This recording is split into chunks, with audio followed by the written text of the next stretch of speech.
Hi there, thanks for tuning in. I'm Nails and this is the Year of the Guitar. I know it's mid-November currently. It seems a little bit late to be doing the video for the October build, but I have reasons and I'm going to go over them later.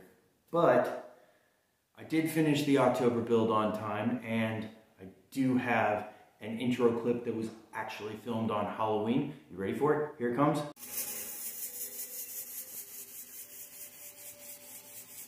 Okay.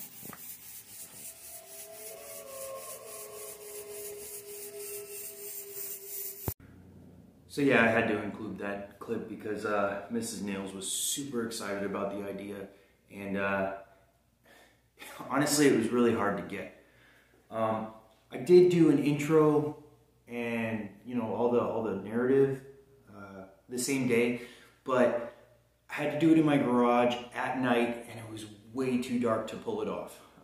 It was just ugly, and people had complained about similar content quality previously, so I decided I needed to wait until I got a lighting situation figured out. So my next door neighbor, he actually watches my videos. I was kind of surprised to find that out, but he was kind enough to get me some lights, and I installed some lights of my own. So as you can see, it's a whole lot brighter in here. In fact, it's bright enough to show off a guitar. So this is the finished October build. I was thinking about all these like cool mythological, like spider-related names, like Arachne, or I don't know, Jorogumo, or all sorts of cool stuff. But somebody at work actually gave me an idea to call it Charlotte. It's simple. It's actually got a spider web attached to it right now. It's simple. It's nice, and I don't know. I like it. It's fitting. So yeah, this is Charlotte. I managed to actually get a gray finish on the back of this, on this guitar, that I have been trying for a very long time. The thing is when you have like a whitewashed gray and you put any sort of finish over it that has a hue, like an amber hue, it turns brown again. So that is not what I was hoping for. And I finally figured it out. And I really love this. Now, a couple things about this guitar is I was initially going to do something completely different with it. But it came to me with this flamed maple veneer on it. So I kind of wanted to keep it because I haven't stained flame maple before, and I really love the way it came out with this purple burst, which is also the first burst that I've actually done. And it's got some carved purple heart here on the body, and also in the headstock that is filled with this neat metallic green resin, which metallic green resin is not fun to work with. I'll do it in the future again, but I'm gonna be ready for it next time. It's also got these freehand carved spider webs all over the place. So we got some pretty decent pickups. I usually like to get my pickups at Guitar Fetish. They're pretty reasonably priced. They're really good pickups. They have the whole GFS system where you can like plug in, and you can actually plug in any pickup that has the GFS system into any wiring setup, which is kind of cool. You can change out pickups pretty quick. It makes things real easy for me because my hands and wrists are kind of jacked up. I can solder, but it's not pretty soldering, so it is what it is. So I have a few clips of the processes that I went through to make that look like that. So we're gonna go over those, and then I'll get back to you at the end of all that, and we'll do some B-roll. All right. Okay, so here I'm routing out the space for the Purple Heart webbing. I start out by drawing the shape, and then I route out along the line deep enough that I can get in there with a bearing bit and actually clean everything up, hog out all this material with a Forstner bit. I'm sure you've seen it many a times on other people's videos. Once it's all cleaned out and you can get the wood to fit, you move on to more fun things like body shaping.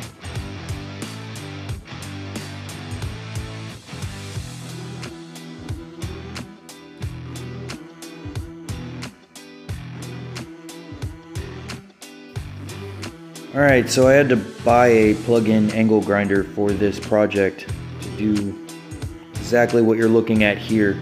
And I am really glad I did, because this was so much fun. I think this actually was my favorite part of this build in particular, and I totally plan to do on more builds. You can see right there I kind of discovered a little knot in the wood, which under normal circumstances would have been a huge bummer, but the finish on this is going to be kind of barnwood looking, so it's not that big a deal. It still fits the aesthetic.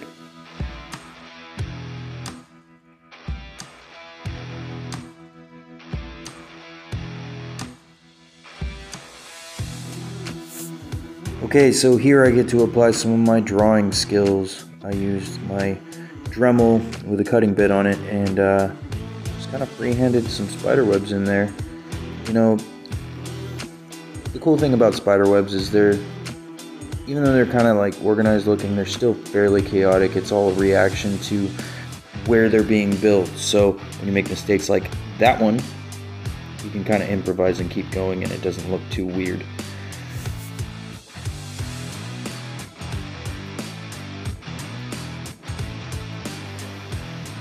So yeah, this kind of takes me back to when I used to tattoo. I used to draw a lot of spider webs. When you get them tattooed on certain parts of your body, they actually have a meaning. I never actually did any of those tattoos in particular, though. I had a lot of people that like spider tattoos, I guess.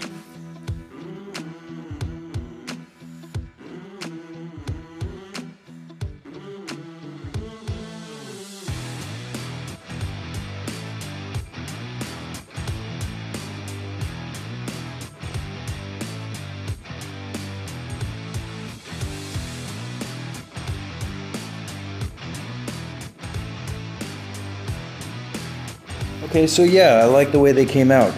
Now here's where I make jokes about making a huge mistake and burning my guitar. I didn't actually burn it, I just covered it in black grain filler. It actually brings out a lot of the wood fill, like the wood grain, and I really needed that for that barnwood look. But another thing it did was fill in the spider webs so that the surface is still relatively flat. Did sand at a different rate than the actual wood, so it's not perfectly flat, but I still really like the way it came out.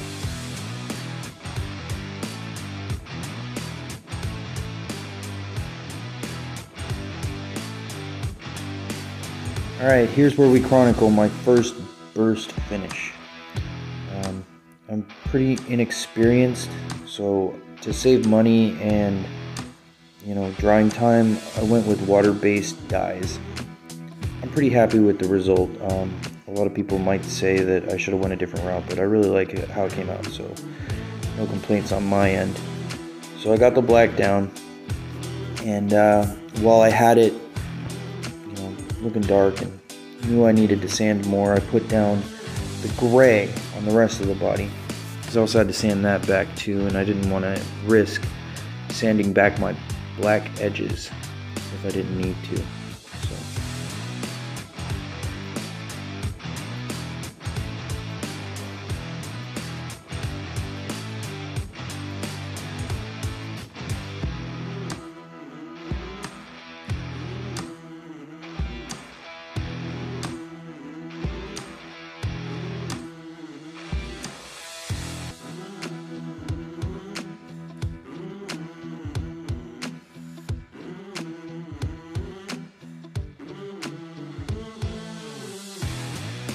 So after I got that all sorted out, I sanded back my black and then went over all of it with a dark blue, like an indigo blue. This was just to bring out some of the flaming in the wood. I'm I plan to sand it back again and then put my purple on top of that.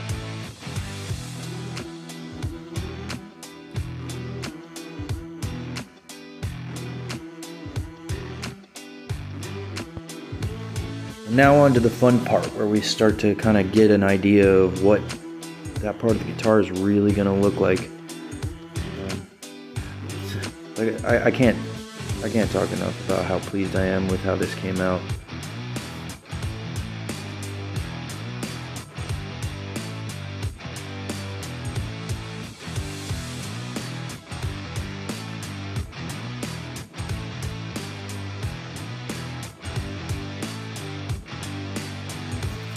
At this point, I felt like it was looking a little monochromatic, so I needed a little bit of an accent color in there, so we put that metallic booger green in there. And now the all-important fretwork. I'm going to mask things off because I don't want to make a mess. Nobody's ever accused me of not doing it, but I thought I'd chronicle the process. I do. One fun thing about masking off the fretboard is if you actually cut off a thicker piece of this masking tape, it almost always fits into a smaller fret farther down the board. It's kind of an entertaining concept for me.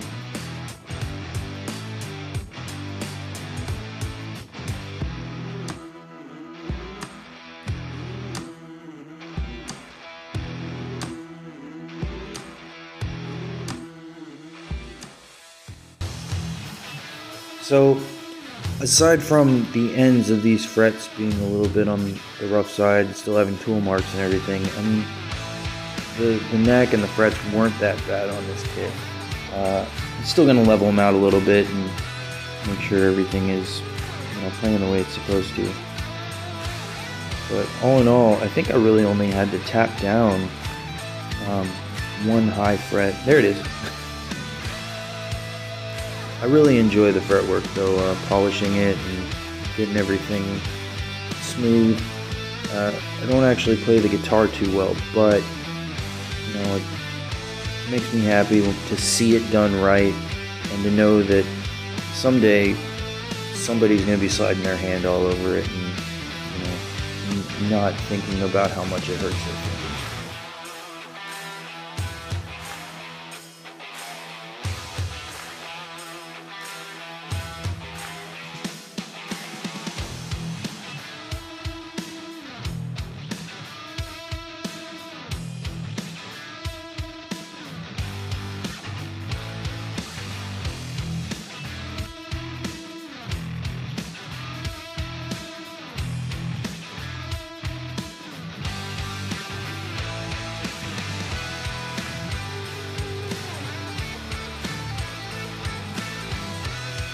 So I got this really inexpensive crowning file on Amazon, and I know it's not a precision tool. It's not the greatest product in the world. I'll probably get a better one someday. But one fun thing I learned to do with this is I learned to flip it over and use the back side to get the other side of the frets. The slot in there isn't exactly straight, so sometimes you have to improvise to get around issues that you have with inexpensive tools until you can afford to get better ones.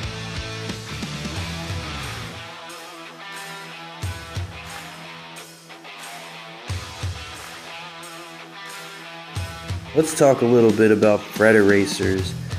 They are probably, they're probably one of my favorite tools in this process. I love to just run them down the side like that.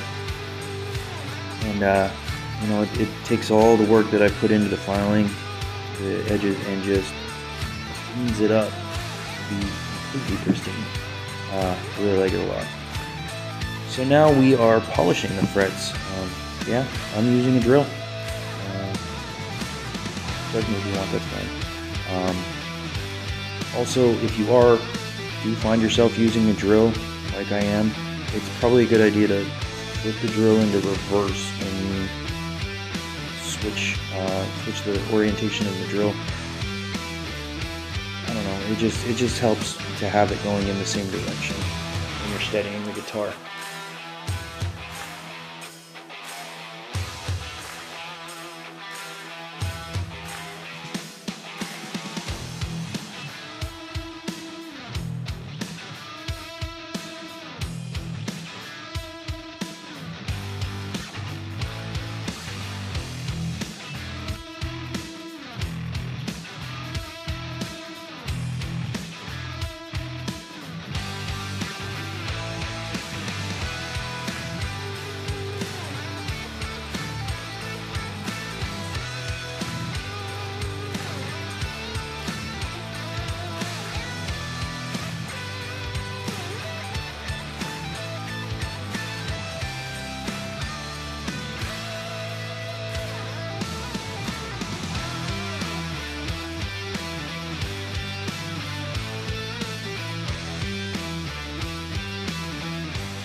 Alright, so that is Charlotte, the October build.